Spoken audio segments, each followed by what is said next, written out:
A porta se fechou com um estrondo que fez as paredes tremerem. Ainda ecoavam em meus ouvidos as palavras do meu único filho: pegue suas coisas e suma daqui. Se não quer ir para o asilo, procure outro lugar para morrer. Eu estava sozinha aos 72 anos, expulsa da casa que ajudei a construir.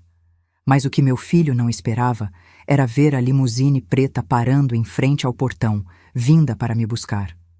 Quando ele viu quem era, seu rosto ficou pálido como papel.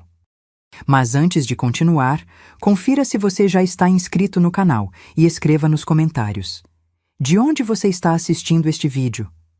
Adoramos saber até onde nossas histórias estão chegando. Tudo começou numa terça-feira comum. Eu estava na cozinha preparando o almoço quando ouvi a porta da frente bater com força. Era Gustavo, meu único filho, chegando mais cedo do trabalho. Logo atrás dele entrou Marina, minha nora, com aquele olhar de desdém que ela sempre direcionava a mim. Mãe, precisamos conversar. A voz dele já denunciava que não seria uma conversa agradável. Sequei as mãos no avental e fui até a sala. Eles estavam sentados no sofá que eu tinha escolhido tantos anos atrás, quando esta ainda era a minha casa. Agora, desde que meu marido Carlos faleceu há 3 anos, eu vivia com eles. Ou melhor, na casa deles, como Marina fazia questão de frisar. Encontramos um lugar para a senhora. Gustavo falou sem me olhar nos olhos.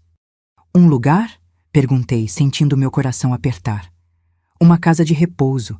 É um lugar bonito, tem jardim, atividades. Ele continuou, as palavras saindo rápidas, ensaiadas. Marina interrompeu. Você vai gostar, dona Teresa. Lá tem gente da sua idade. Aqui você fica sozinha o dia todo. O que ela não disse, mas eu sabia, era que minha presença atrapalhava.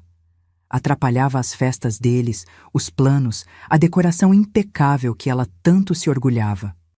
A mãe idosa no quarto dos fundos não combinava com a imagem que queriam passar. Não quero ir para um asilo, falei simplesmente. Não é um asilo, mãe.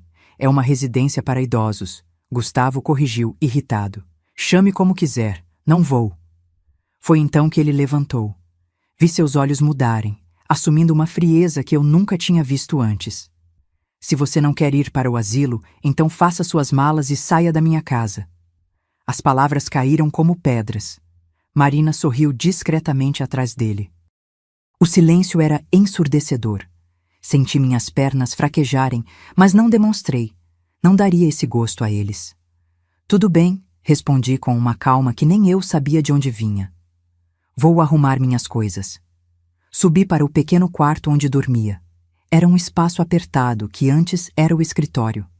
Peguei a mala velha no fundo do armário, aquela mesma que usei quando vim morar com eles após o funeral de Carlos. Dobrei meticulosamente minhas poucas roupas. Coloquei no fundo da mala a caixinha com as alianças de casamento e as cartas que Carlos me escreveu. Em cima, o álbum de fotos de família. Fotos de quando Gustavo era pequeno e me olhava com adoração, não com incômodo. O mais doloroso não era ser expulsa. Era perceber que eu havia me tornado um peso para a única pessoa que jurei proteger com minha vida. Onde foi que errei? Será que amei demais? Será que dei demais? Ou será que simplesmente envelhecer já é erro suficiente neste mundo? 1 hora depois, desci as escadas carregando a mala. Gustavo estava parado na porta, evitando olhar para mim. Marina estava ao telefone, provavelmente já planejando o que fazer com meu quarto. O motorista está vindo te buscar, Gustavo falou. Já combinei com o diretor da residência. Assenti em silêncio, não havia mais nada a dizer.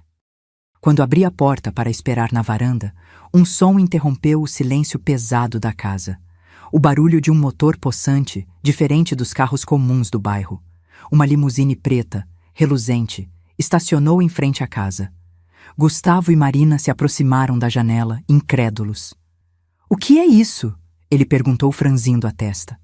O motorista, um homem de terno impecável e luvas brancas, desceu do veículo e caminhou até nós. Senhora Teresa Oliveira? Perguntou educadamente. Sim, sou eu. Vim buscá-la. O senhor Ricardo Mendes pediu que a acompanhasse. Vi o rosto do meu filho perder a cor.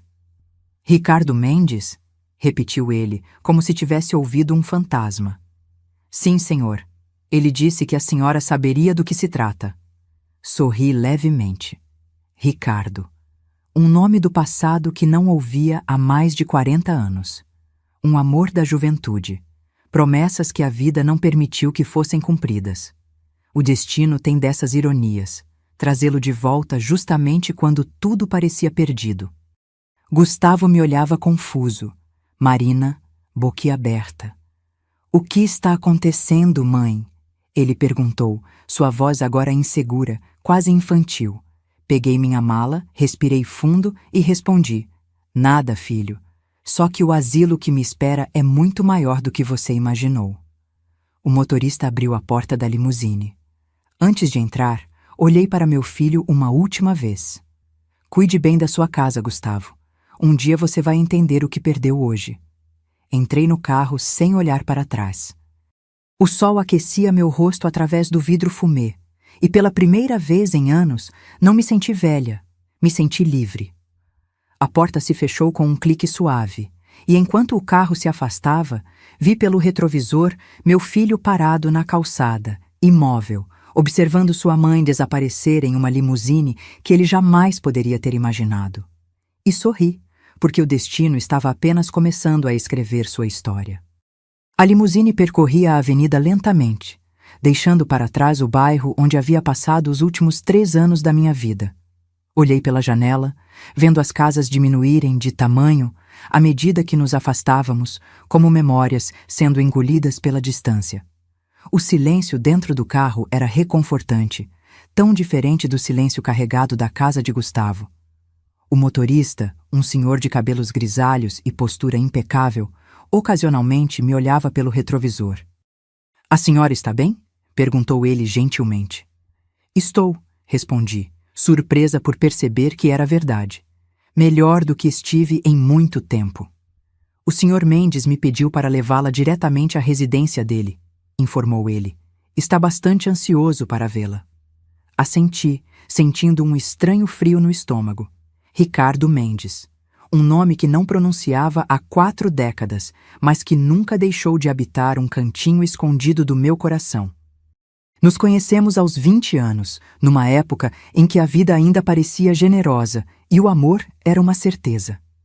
Ele era filho do dono da empresa onde eu trabalhava como secretária. Nos apaixonamos rapidamente, intensamente, como só se ama na juventude. Mas seu pai não aprovava o relacionamento com uma funcionária sem posses, e o meu adoeceu, exigindo cuidados. Escolhas foram feitas, caminhos se separaram. Me casei com Carlos 1 ano depois, um homem bom que me amou do jeito dele, mais contido, mais prático. Tivemos Gustavo, construímos uma vida simples, mas digna. Nunca mais soube de Ricardo, embora às vezes, em noites de insônia, sua lembrança me visitasse com a leveza de um sonho antigo. O carro parou diante de um portão imponente de ferro trabalhado. Por trás dele, estendia-se uma propriedade que parecia saída de um filme. Jardins exuberantes, um caminho de pedras claras, uma casa branca de 2 andares com amplas janelas que refletiam o céu azul. O motorista abriu a porta para mim e, ao pisar no chão, senti como se estivesse atravessando não apenas uma entrada, mas uma fronteira entre 2 vidas. Na porta principal esperava um homem. Ao vê-lo, meu coração disparou. Seus cabelos estavam completamente brancos, seu rosto marcado pelo tempo, mas os olhos, aqueles olhos castanhos intensos que um dia me prometeram o mundo, eram os mesmos. Teresa, ele disse num sussurro que reverberou em minha alma. Por alguns instantes, não consegui me mover.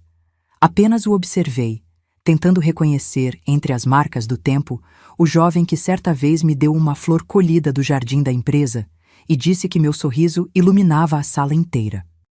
Ricardo! Consegui finalmente responder. Nos olhamos por alguns segundos, como se 40 anos fossem apenas um breve intervalo, um parêntese na linha do tempo. Ele deu um passo em minha direção e me abraçou. Não um abraço apaixonado ou desesperado, mas um abraço de reconhecimento, daqueles que dizem, finalmente. Estou te procurando há anos, ele falou, sua voz embargada.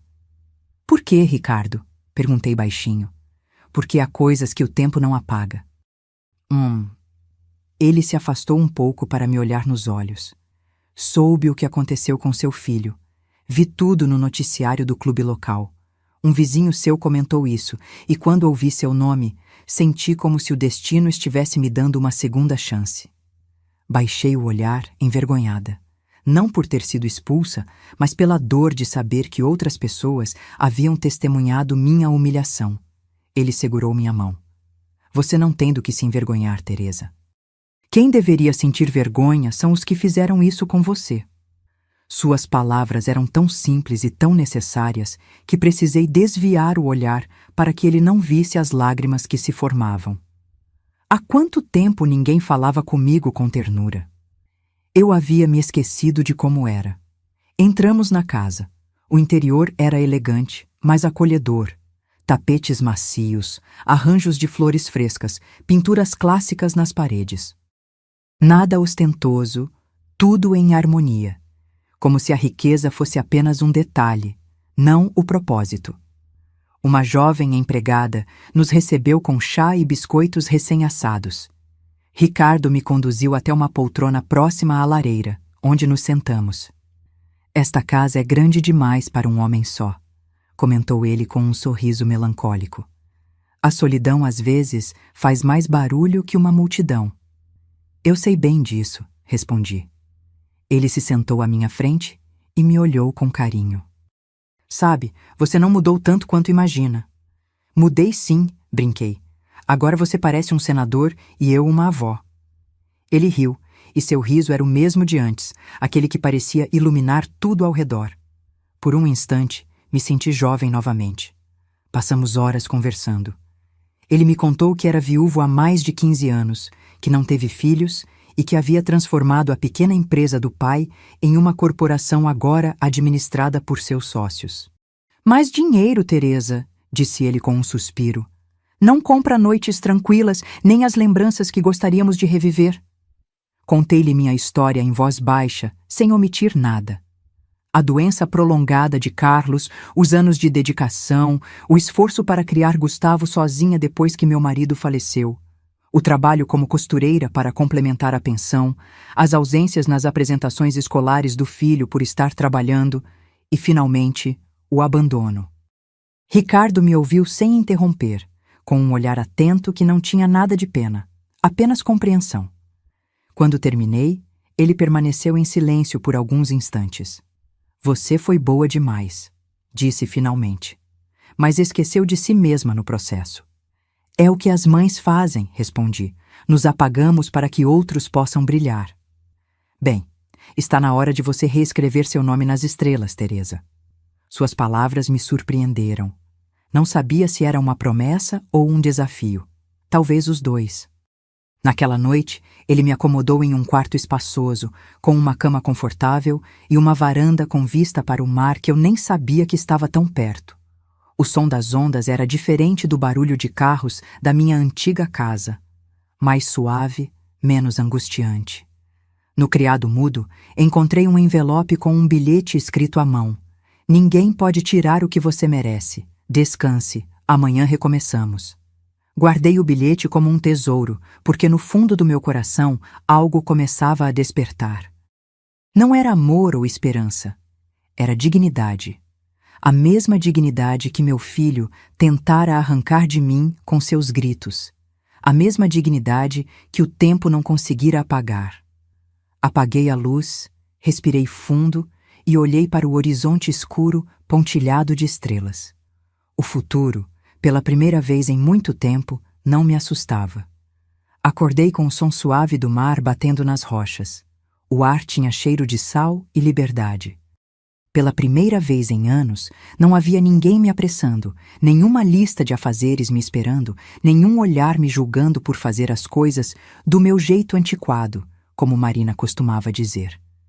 Apenas silêncio. E o silêncio, quando não dói, pode ser uma bênção. Levantei-me lentamente, vesti um roupão macio que estava pendurado atrás da porta e caminhei até a varanda. O sol acariciava suavemente o mar, criando reflexos dourados que dançavam na superfície da água. Respirei fundo.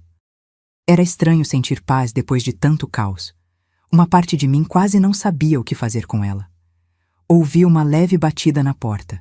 Era Ricardo, trazendo 2 xícaras de café. Achei que já estaria acordada, disse ele com aquela voz profunda e serena. O mar não me deixou dormir muito, respondi sorrindo. Então já temos algo em comum, ele comentou, entregando-me uma das xícaras. Nem o mar, nem as memórias nos deixam descansar completamente. Sentamos juntos, observando o horizonte. Por alguns minutos, não dissemos nada, compartilhando o silêncio daqueles que não precisam preencher o vazio com palavras. Sabe, Ricardo, comentei finalmente, às vezes acho que o passado não envelhece, apenas espera o momento certo para voltar. E quando volta, respondeu ele com um brilho melancólico no olhar, às vezes nos surpreende com o quão pouco mudamos por dentro. Suas palavras me fizeram pensar em Carlos, meu falecido marido. Não o odiava, apenas o lembrava como quem se recorda de uma estação de resignação. Ele era um homem correto, trabalhador, mas nunca aprendeu a me ouvir de verdade. Estava mais preocupado com as aparências, com o que os vizinhos diriam, do que com o que eu sentia. E eu aceitava tudo, acreditando que a abnegação era parte inseparável do amor. Depois do café da manhã, Ricardo saiu para uma reunião, deixando-me à vontade para explorar a casa. Andei pelos cômodos espaçosos, admirando os detalhes da decoração que revelavam bom gosto sem ostentação. Na sala de estar, descobri um piano de cauda. Passei os dedos levemente pelas teclas, sem ousar tocá-las de verdade. Não fazia isso há mais de 30 anos. Quando jovem, eu tocava no coral da igreja do bairro. Era meu refúgio. Mas quando Gustavo nasceu e o dinheiro ficou escasso, tive que vender meu pequeno piano vertical e, com ele, parte dos meus sonhos.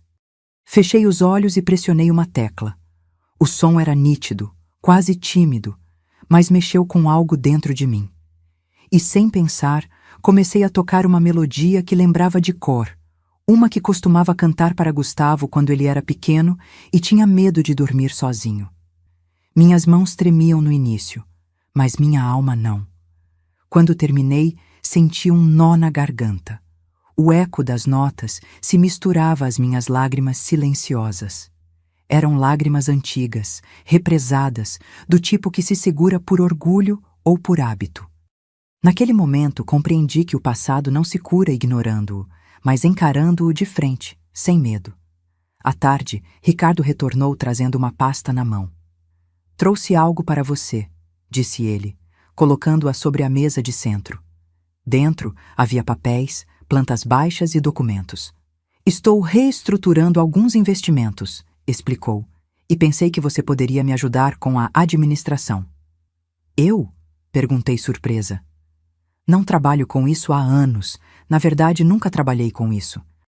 Exatamente por isso, respondeu ele com um sorriso confiante. Está na hora de você se lembrar do seu valor em áreas que ainda não explorou. Não soube o que responder. Durante décadas, minha vida girou em torno dos outros, as necessidades de Carlos, as exigências de Gustavo, até mesmo os caprichos de Marina. Pensar em mim mesma parecia quase egoísmo, mas havia algo no modo como Ricardo me olhava, algo que me fazia acreditar que eu ainda tinha força para recomeçar. Naquela noite, depois do jantar, subi para meu quarto com a pasta debaixo do braço. Sentei-me à escrivaninha e comecei a examinar os documentos. Palavras como patrimônio, rendimento, cotação pareciam escritas em outro idioma, mas aos poucos minha mente começou a despertar. Lembrei-me de que, quando Carlos adoeceu, era eu quem cuidava das contas, administrava o orçamento apertado, negociava prazos com os credores. Lembrei-me de que eu também tinha capacidades que foram sendo enterradas sob camadas de obrigações domésticas. Fechei os olhos e sorri. Era como se uma parte adormecida de mim estivesse começando a se movimentar novamente. Antes de dormir, olhei pela janela. A lua estava alta, prateando a superfície do mar. Pensei em Gustavo. Será que ele estava pensando em mim? Será que se arrependia do que havia dito? Talvez não. Mas isso não doía mais tanto quanto antes. A dor começava a se transformar em algo mais forte, determinação. Toquei o envelope contendo o bilhete de Ricardo. Ninguém pode tirar o que você merece. Sorri. Talvez, depois de tantos anos, o destino estivesse me oferecendo uma segunda chance, e desta vez eu não iria desperdiçá-la. Apaguei a luz, deitei-me e, antes de fechar os olhos, sussurrei para mim mesma: Obrigada, Ricardo. Obrigada, vida. Os dias seguintes passaram com uma tranquilidade que eu desconhecia.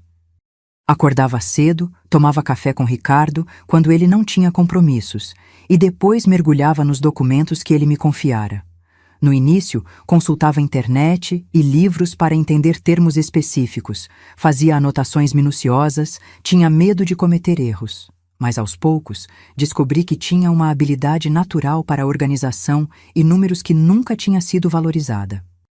Você está transformando minha bagunça em ordem, comentou Ricardo certa manhã, ao ver como eu havia reorganizado todo o sistema de arquivamento de seus documentos. Apenas apliquei o mesmo sistema que usava para organizar minhas costuras, respondi com um sorriso tímido. Viu só? Você sempre soube o que fazer, apenas aplicou em um contexto diferente. As palavras dele foram como um bálsamo. Quantas vezes minhas habilidades haviam sido diminuídas? Isso é coisa de dona de casa, dizia Marina quando eu organizava as gavetas com precisão.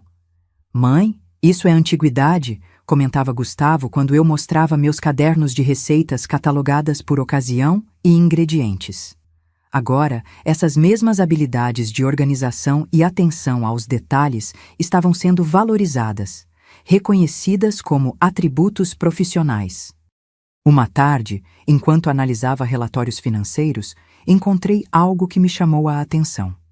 Entre os documentos de uma propriedade à venda, havia o nome de um dono anterior familiar, Oliveira, meu sobrenome de casada. Verificando mais a fundo, fiquei chocada ao descobrir que se tratava da casa onde vivíamos antes, a casa que Carlos e eu tínhamos comprado com tanto sacrifício, onde criamos Gustavo e que eu havia deixado para meu filho quando me mudei para a casa dele. Segundo os documentos, a casa estava hipotecada havia 6 meses, bem antes de Gustavo me expulsar. A assinatura no documento era a minha, mas eu nunca havia assinado tal papel. Era uma falsificação. Meu coração disparou. Reli os documentos várias vezes, tentando entender. Meu filho havia falsificado minha assinatura, hipotecado a casa que eu lhe deixei, e provavelmente usado o dinheiro para reformar aquela casa onde eu vivia como uma intrusa, e depois me expulsou. Fechei os olhos. Não senti raiva, mas uma calma gélida e lúcida. A justiça às vezes vem na forma de uma oportunidade, e esta tinha acabado de bater à minha porta. Levei os papéis para Ricardo. Ele os examinou cuidadosamente, em silêncio. O que pretende fazer? Perguntou finalmente. Ainda não sei, respondi, mas desta vez não vou ficar calada. Ele assentiu lentamente, como se aprovasse uma decisão que estava esperando ouvir. Então conte comigo. Não vou interferir, mas estarei ao seu lado. Naquela noite, diante do espelho, me olhei diferentemente. Meu rosto ainda tinha as mesmas rugas, os mesmos cabelos grisalhos. Sim, mas meus olhos tinham um brilho diferente. Não via mais uma mulher frágil ou derrotada, mas alguém que aprendera a sobreviver. Alguém que estava prestes a recuperar o que era seu por direito, não por vingança, mas por justiça. Peguei um caderno na gaveta e comecei a escrever. Cada linha era um pedaço da minha história. Os sacrifícios, as humilhações silenciosas, as noites de solidão fingindo não ouvir as críticas de Marina do outro lado da parede, o dia da expulsão, o momento em que entrei na limusine. Anotei tudo e, quando terminei, acrescentei uma frase final. Um dia, o filho que me expulsou de casa aprenderá o que significa não ter para onde ir. Fechei o caderno e apaguei a luz. O vento entrava pela janela aberta, trazendo o cheiro do mar e de possibilidades. Eu sabia que logo chegaria a hora de reencontrar Gustavo, não como a mãe expulsa, mas como a mulher que recuperou seu valor. Foi numa sexta-feira chuvosa que Gustavo apareceu na porta da casa de Ricardo. Eu estava na biblioteca, revisando alguns contratos, quando ouvi o mordomo anunciar: Senhora Teresa, seu filho está aqui. Meu coração acelerou, mas minha determinação permaneceu firme. Caminhei até a porta de entrada, onde Gustavo aguardava. A imagem que vi me surpreendeu. Ele não era mais o homem confiante que me expulsara semanas atrás. Estava com olheiras profundas, barba por fazer, roupas ligeiramente amassadas. Parecia ter envelhecido anos em questão de semanas. Mãe, disse ele, hesitante, quase inaudível. Permaneci em silêncio, observando-o. Havia tanto que eu queria dizer, tantas perguntas que queria fazer, mas me mantive calada, deixando que o silêncio falasse por mim. Posso entrar? Ele perguntou, olhando em volta, visivelmente impressionado com a grandiosidade da casa. Claro, respondi, conduzindo-o até a sala de estar. O que te traz aqui, Gustavo? Ele sentou-se na ponta do sofá, inquieto. Seus olhos percorriam o ambiente. Os quadros nas paredes, os móveis elegantes, os arranjos de flores frescas, tudo tão diferente da casa onde me tratava como um fardo. Como você encontrou este lugar? Perguntou, evitando minha pergunta inicial. Eu não encontrei. Ricardo me encontrou. Ricardo, o dono desta casa? Quem é ele? Alguém do meu passado. Alguém que, ao contrário de certas pessoas, sabe reconhecer valor. Gustavo abaixou o olhar, desconfortável com minha indireta. Respirou fundo antes de continuar. Mãe, estou com problemas. Que tipo de problemas? Perguntei, mantendo a voz calma. Financeiros, perdi meu emprego, Marina... Bem, ela foi embora. A notícia sobre Marina não me surpreendeu. Ela sempre pareceu estar mais interessada no status e conforto que Gustavo proporcionava do que nele como pessoa. Sinto muito, respondi automaticamente, embora não sentisse de verdade. As coisas saíram do controle, continuou ele. Tenho dívidas, muitas dívidas. Estou prestes a perder a casa. Aquela casa. A casa que eu deixei para ele, que ele hipotecou falsificando minha assinatura e de onde me expulsou sem piedade. E como posso ajudar? Perguntei, sabendo perfeitamente aonde a conversa chegaria. Ele hesitou, olhando para suas mãos. Eu sei que não tenho direito de pedir nada depois do que aconteceu, mas você parece estar em boa situação agora. Talvez pudesse me emprestar algum dinheiro, só até eu me reerguer. Naquele momento, Ricardo entrou na sala. Ele vestia um terno cinza elegante e carregava uma pasta. Parou ao nos ver conversando. Desculpe interromper, Teresa. Podemos revisar aqueles documentos da incorporadora mais tarde. Gustavo olhou para ele com surpresa evidente. Eu sorri. Gustavo, este é Ricardo Mendes. Ricardo, meu filho Gustavo. Ricardo aproximou-se, estendendo a mão. Muito prazer. Sua mãe tem sido fundamental nos negócios ultimamente. Meu filho apertou a mão dele automaticamente, confusão estampada em seu rosto. Negócios? Sim, respondeu Ricardo calmamente. Sua mãe tem um talento nato para a administração. Está me ajudando a reorganizar vários empreendimentos. Gustavo olhou para mim como se estivesse vendo uma estranha. Você está trabalhando com ele? Não apenas trabalhando, respondi. Somos sócios em alguns projetos. A informação pareceu atingi-lo como um golpe. Vi seu rosto passar da surpresa ao descrédito e, finalmente, a algo próximo da inveja. Ele, que sempre me tratou como uma senhora incapaz de compreender o mundo moderno, agora descobria que sua mãe, antiquada, era sócia de um homem evidentemente bem-sucedido. Por que não me contou nada disso? Perguntou, um tom acusatório em sua voz. Porque você não perguntou, Gustavo. Você estava ocupado demais planejando como se livrar de mim. Ricardo, percebendo a tensão, discretamente se retirou, deixando-nos a sós. Gustavo ficou em silêncio por um longo momento, processando a situação. Então, sobre aquele empréstimo, retomou finalmente. Levantei-me e caminhei até a janela. A chuva caía suavemente lá fora, criando um véu translúcido sobre o jardim. Gustavo, você se lembra do dia em que me expulsou de casa? Ele desviou o olhar. Mãe, eu estava sob pressão. Marina insistia que precisávamos de espaço, as contas se acumulando. Você disse, se você não quer ir para o asilo, faça suas malas e saia da minha casa. Essas foram suas palavras exatas. Eu sei e me arrependo, foi um erro. Um erro, repeti voltando-me para ele. Foi assim que você chamou o ato de falsificar minha assinatura na hipoteca da casa que eu te deixei? Seu rosto empalideceu. Do que você está falando? Caminhei até a mesa e peguei uma pasta que havia separado previamente. Dela, retirei os documentos que encontrara dias atrás. Estou falando disso, Gustavo. A hipoteca da casa no meu nome, com uma assinatura que claramente não é minha, feita meses antes de você me expulsar. Ele parecia ter visto um fantasma. Sua boca se abriu, mas nenhum som saiu. Como você... Onde conseguiu isso? O mundo é menor do que parece. E algumas verdades têm o costume de vir à tona quando menos esperamos. Ele se levantou abruptamente, passando as mãos pelos cabelos. Mãe, você não entende.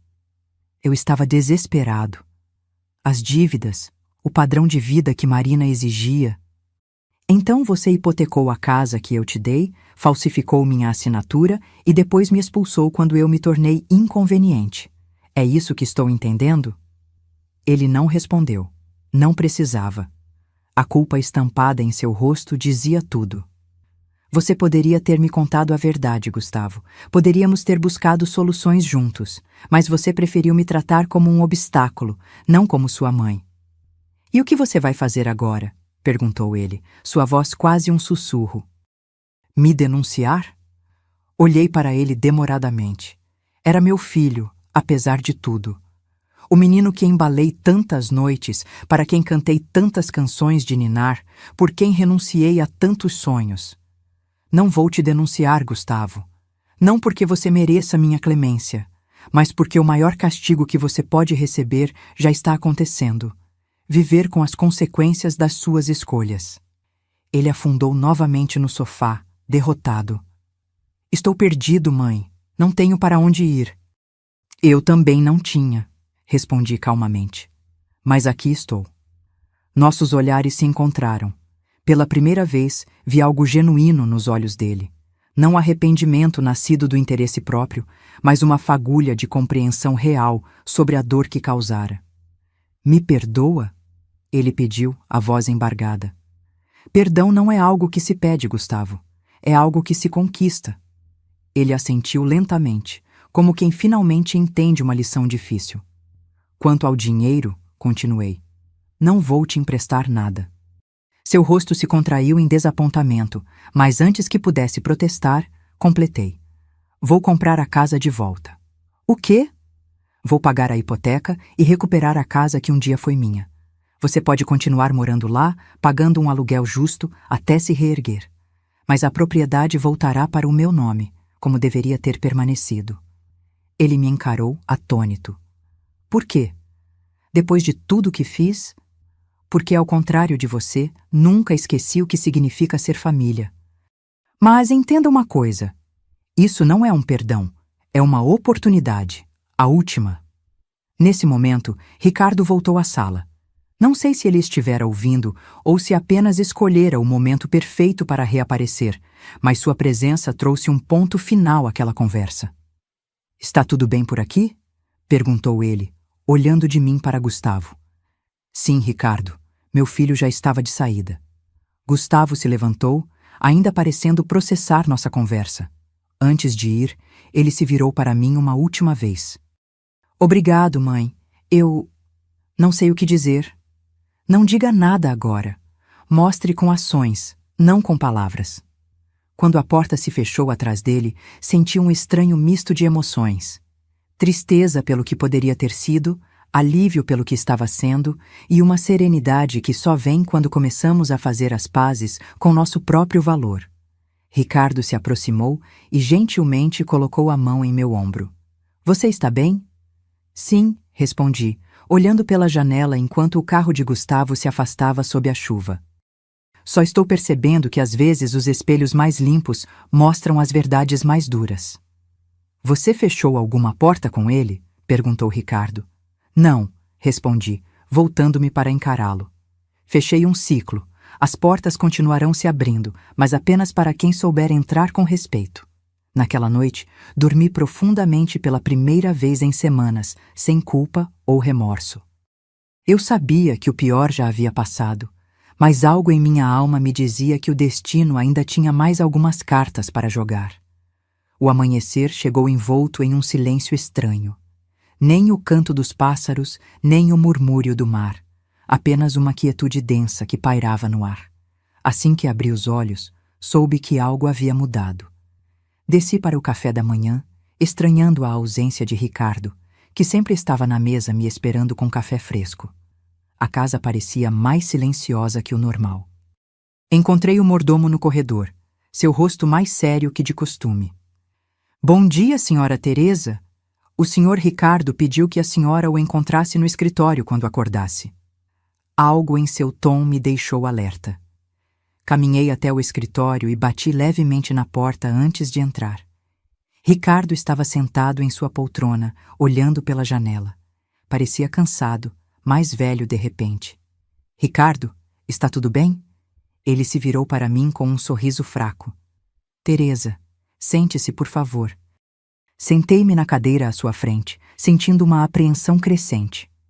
Preciso lhe contar algo que venho adiando, começou ele, sua voz mais baixa que o normal. Estou doente. Aquelas duas palavras caíram como pedras no silêncio da sala. Meu coração se apertou. Quão doente? Perguntei, tentando manter a compostura. O suficiente para saber que preciso colocar meus assuntos em ordem, respondeu ele sem rodeios. Os médicos falam em meses, não em anos. Senti como se o chão tivesse desaparecido sob meus pés. Em tão pouco tempo, Ricardo havia se tornado um pilar em minha vida, um farol que me guiou de volta a mim mesma. A ideia de perdê-lo era quase insuportável. Por que não me contou antes? Porque não queria que nossa reconexão fosse sobre doença ou piedade, respondeu ele segurando minha mão. Queria que fosse sobre vida, sobre recomeços. As lágrimas que tentei conter começaram a rolar livremente pelo meu rosto. Não eram lágrimas de desespero, mas de uma dor profunda e quieta, como a que sentimos quando perdemos algo que apenas começamos a reconhecer como precioso. O que posso fazer? Perguntei, apertando sua mão. Exatamente o que tem feito. Viver. Mostrar-me que valeu a pena te reencontrar, mesmo no crepúsculo da minha vida. Passamos o restante da manhã conversando sobre os tratamentos que ele estava fazendo, sobre as possibilidades, poucas, mas que ele enfrentava com uma coragem que me comoveu.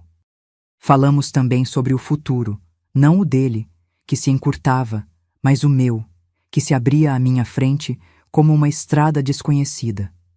Quero que saiba, disse ele em determinado momento, que modifiquei meu testamento. Tudo o que possuo, esta casa, meus investimentos, minhas empresas, será seu quando eu partir. Ricardo, não posso aceitar isso. Não é para isso que estou aqui. Eu sei, respondeu ele com um sorriso sereno.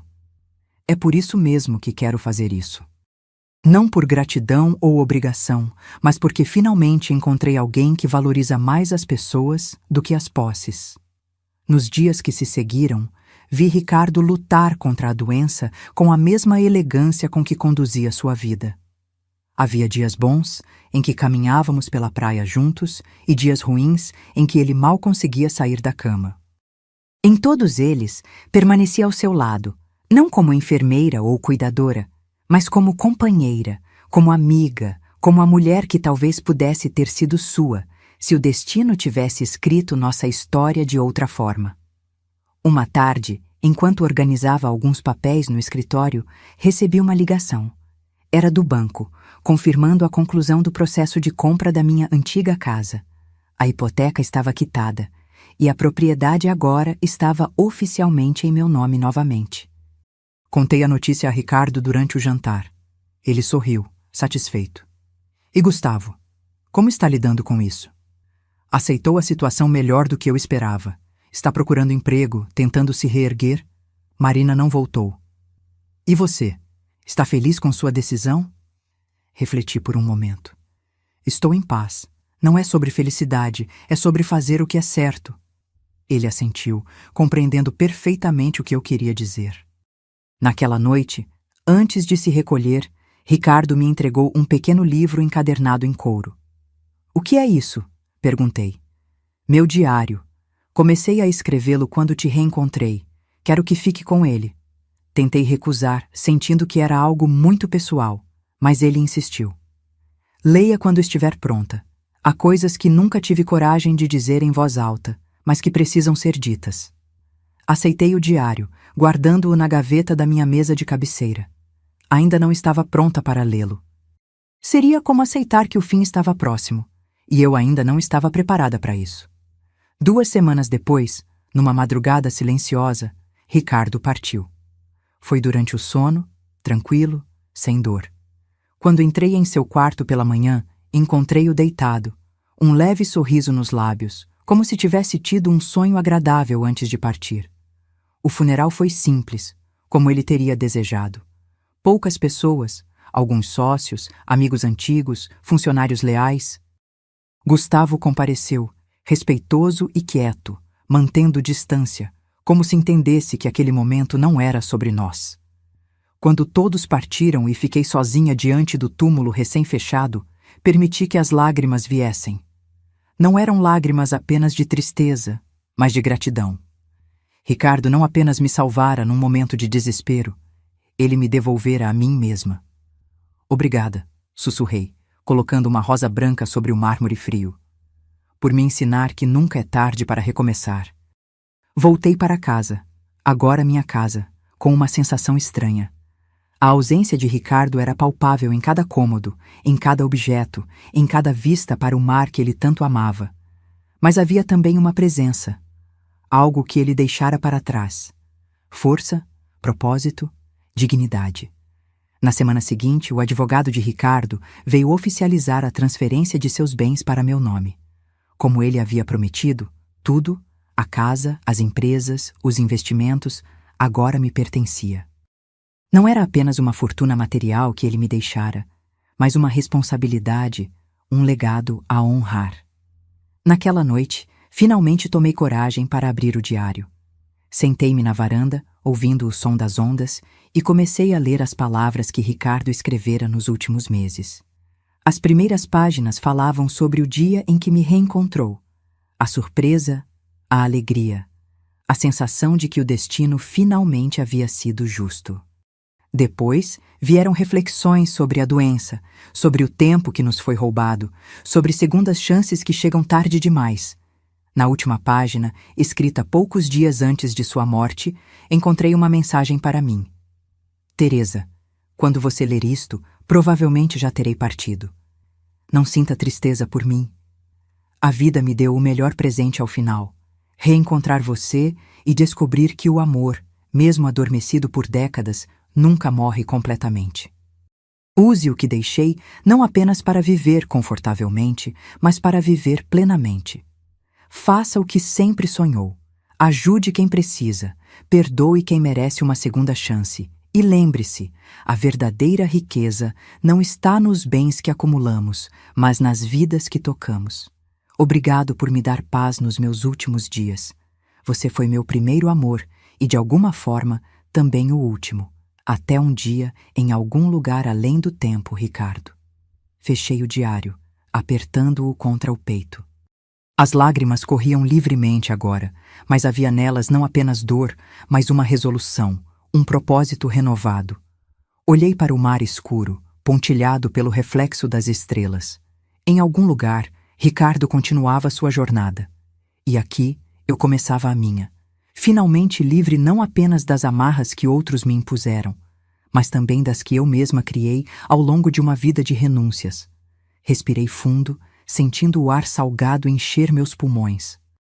O futuro se estendia à minha frente, incerto, mas cheio de possibilidades, e pela primeira vez em muito tempo, eu estava pronta para abraçá-lo. 3 meses se passaram desde a partida de Ricardo. O verão chegou com seu calor intenso e suas cores vibrantes, tão diferentes do inverno melancólico que emoldurou meus últimos dias com ele. A casa à beira-mar já não parecia vazia como antes. Havia aprendido a preenchê-la com minha própria presença, com meus novos projetos, com a pessoa que eu estava me tornando. Seguindo os conselhos de Ricardo, não me limitei a administrar passivamente os bens que herdei. Mergulhei de cabeça nos negócios, aprendendo cada detalhe, reunindo-me com os sócios, tomando decisões. Para minha surpresa, descobri que tinha talento para aquilo. O mesmo talento que passara décadas adormecido enquanto eu me dedicava a cuidar dos outros. Mas o mais importante, criei a Fundação Ricardo Mendes, uma organização voltada a ajudar idosos em situação de vulnerabilidade. Pessoas como eu poderia ter sido se o destino não tivesse intervindo. A Fundação oferecia desde abrigo até programas de reintegração ao mercado de trabalho, cursos de atualização digital e o que eu mais amava, aulas de música e arte. Era uma manhã de sábado quando recebi uma ligação inesperada. Gustavo queria me visitar. Desde nosso último encontro, nossa comunicação havia se limitado a questões práticas sobre a casa que ele agora alugava de mim. Esta seria nossa primeira conversa real em meses. Concordei com a visita, sentindo uma mistura de apreensão e curiosidade. Ele chegou pontualmente, trazendo um pequeno buquê de margaridas, minhas flores favoritas, algo que eu não esperava que ele ainda lembrasse. Mãe, cumprimentou-me, timidamente. Estava diferente, mais magro, com o cabelo mais curto, roupas mais simples. Mas o mais notável era sua expressão, mais serena, menos arrogante. Gustavo, respondi, aceitando as flores. Entre. Conversamos formalmente por alguns minutos sobre o clima, sobre a vista para o mar, sobre trivialidades que serviam apenas para adiar o inevitável. Finalmente, ele respirou fundo e foi direto ao ponto. Vim pedir perdão, mãe. De verdade desta vez. Olhei para ele, avaliando sua sinceridade. Seus olhos, tão parecidos com os do pai, não fugiam dos meus como antes. O que mudou, Gustavo? Eu mudei, respondeu simplesmente. Perder tudo, o emprego, Marina, seu respeito, me fez enxergar quem eu havia me tornado. Não gostei do que vi. Ele me contou sobre os últimos meses. Como tinha conseguido um emprego modesto em uma empresa pequena, muito diferente do cargo executivo que ocupava antes. Como estava aprendendo a viver com menos, a valorizar o que realmente importava. Como a solidão o havia forçado a confrontar seus erros. O aluguel que você cobra é mais do que justo, continuou ele. Na verdade, é generoso demais. Você tinha todo o direito de me expulsar daquela casa depois do que fiz, mas não o fez. Não é sobre direitos, Gustavo. É sobre escolhas. Escolhi não fazer com você o que você fez comigo. Ele assentiu, seus olhos marejados. É por isso que vim, para agradecer por essa lição e para lhe mostrar que estou tentando ser melhor. Tirou do bolso um envelope e me entregou. Dentro havia um cheque. Não uma quantia grande, mas significativa considerando sua nova situação financeira. É um começo, disse ele, para começar a reparar o dinheiro da hipoteca. Sei que você pagou tudo e que levaria anos para eu te reembolsar completamente, mas quero tentar. Fiquei tocada pelo gesto, não pelo valor material, mas pelo que simbolizava. Era o primeiro passo concreto, a primeira ação que respaldava suas palavras de arrependimento. Obrigada, filho, mas não é necessário. É sim, insistiu ele. Não apenas por você, mas por mim. Preciso fazer isso. Percebi então o que estava acontecendo. Não era apenas uma tentativa de reconciliação. Era um processo de redenção pessoal. Gustavo não estava apenas buscando meu perdão, mas também perdoar a si mesmo. Aceito, disse finalmente guardando o cheque, mas com uma condição. Qual? Que o dinheiro vá para a Fundação Ricardo Mendes. É um projeto que iniciei para ajudar idosos sem família ou recursos. Contei a ele sobre a fundação, sobre os projetos em andamento, sobre as vidas que estava começando a transformar. Gustavo me ouvia com atenção genuína, algo raro no passado. É um trabalho incrível, mãe, comentou ele quando terminei. Sempre soube que você tinha essa força dentro de você. Não, você não sabia, corrigi suavemente.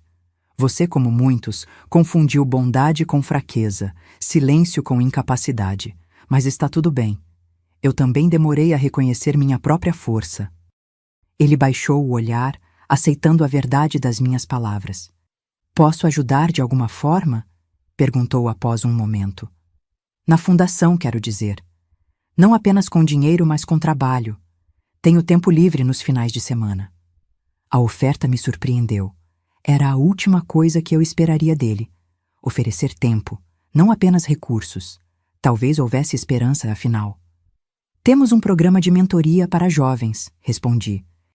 Muitos desses idosos têm conhecimentos valiosos, mas ninguém para transmiti-los. E muitos jovens precisam de orientação, de histórias de vida reais para aprender. Posso coordenar isso, ofereceu-se ele, animado pela primeira vez.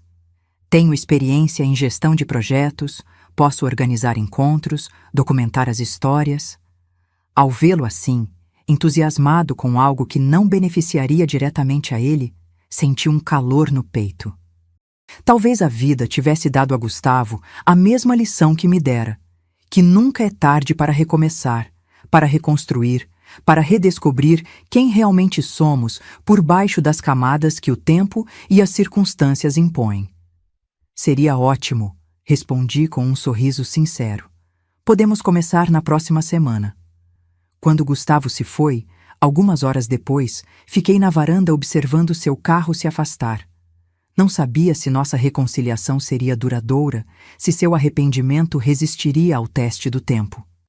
Mas estava disposta a dar-lhe a chance que ele não havia me dado. Não por ingenuidade ou fraqueza, mas porque finalmente entendia que perdoar não é um ato de submissão, é um ato de libertação. Libertação não apenas para quem é perdoado, mas principalmente para quem perdoa. Naquela noite, sob um céu estrelado, pensei em Ricardo.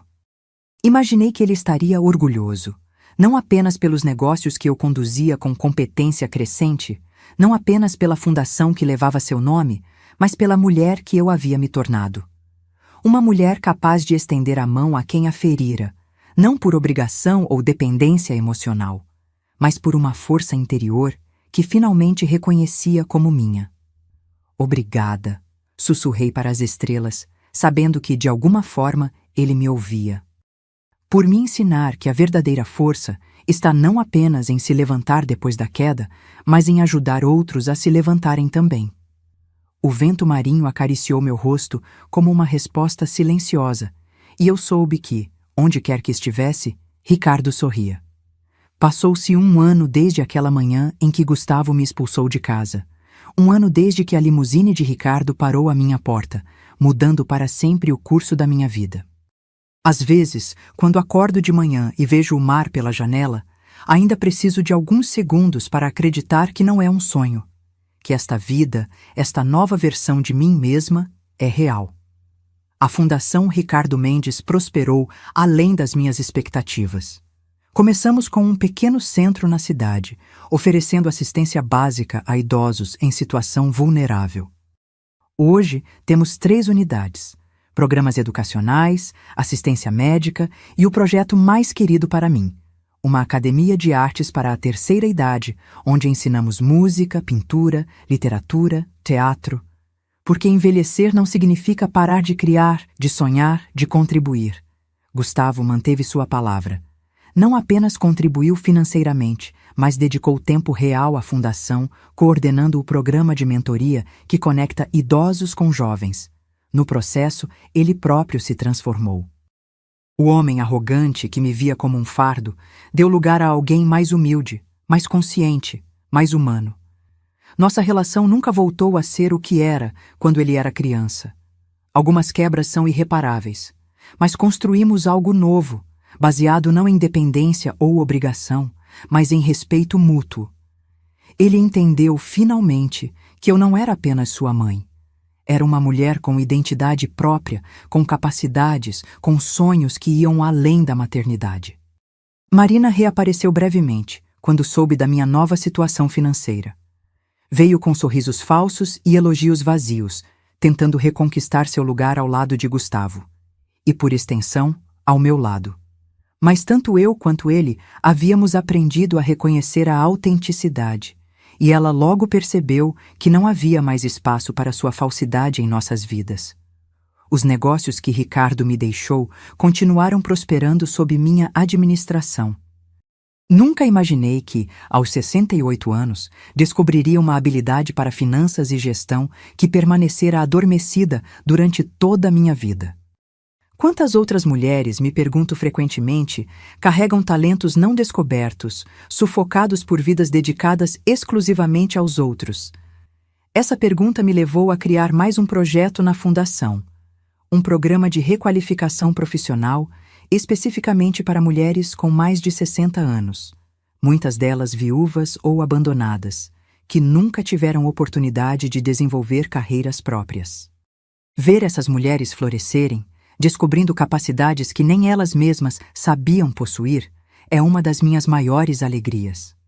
Na casa que pertenceu a Ricardo, e que agora é minha, fiz poucas mudanças. Mantive a essência do lugar que ele criou, apenas adicionando toques pessoais aqui e ali. O piano da sala de estar, antes raramente tocado, agora ganha vida sob meus dedos todas as tardes. Redescobri o prazer da música, e às vezes até componho pequenas peças. Nada extraordinário, apenas expressões sinceras da minha alma renascida. O diário de Ricardo permanece em minha mesa de cabeceira. Releio-o ocasionalmente, não mais com lágrimas de perda, mas com um sorriso de gratidão. Ele me ensinou, em nosso breve tempo juntos, que o valor de uma pessoa não está no que os outros veem nela, mas no que ela consegue ver em si mesma. Esta manhã, enquanto tomava café na varanda, observando o mar que tanto amo, recebi uma ligação de Gustavo. Ele queria me convidar para um almoço no domingo. Conheceu alguém? Disse ele. Uma professora de história, viúva como eu, com valores simples e um coração gentil. Acho que você vai gostar dela, mãe. Ela me lembra você em muitas coisas. Aceitei o convite, feliz por ver meu filho finalmente escolhendo melhor suas companhias. Depois de desligar, fiquei refletindo sobre as voltas que a vida dá. Há um ano, eu era uma senhora descartável, enviada para um asilo ou para a rua. Hoje, sou uma mulher de negócios, uma filantropa, uma artista amadora, uma pessoa cujas opiniões são respeitadas e valorizadas, até pelo filho que um dia me rejeitou. Não sinto raiva de Gustavo, nem mesmo ressentimento. O que aconteceu entre nós foi parte de uma jornada necessária. Dolorosa, sim, mas necessária. Foi preciso que ele me expulsasse para que eu pudesse, finalmente, encontrar meu próprio caminho. Foi preciso que ele me rejeitasse para que eu aprendesse a nunca mais rejeitar a mim mesma. Muitas vezes me pergunto o que teria acontecido se Ricardo não tivesse aparecido naquele dia.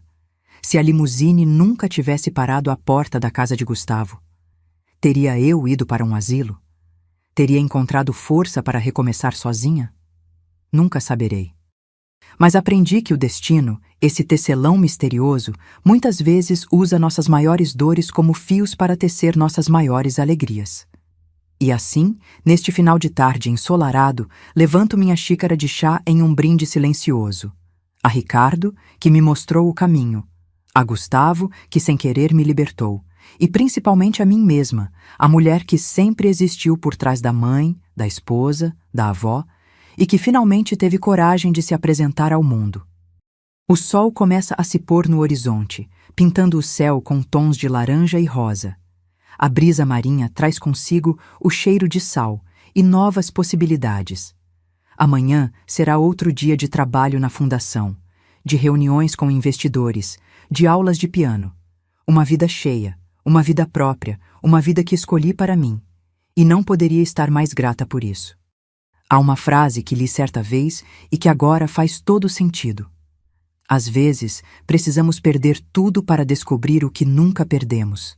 Nossa essência, nossa força interior, nossa capacidade de recomeçar. Minha história não é sobre vingança ou justiça poética, embora confesso que senti uma ponta de satisfação ao ver o rosto de Gustavo quando a limusine chegou. Minha história é sobre redescobertas, sobre aprender que envelhecer não significa tornar-se irrelevante. sobre entender que nunca é tarde para encontrar sua voz, seu propósito, sua verdade.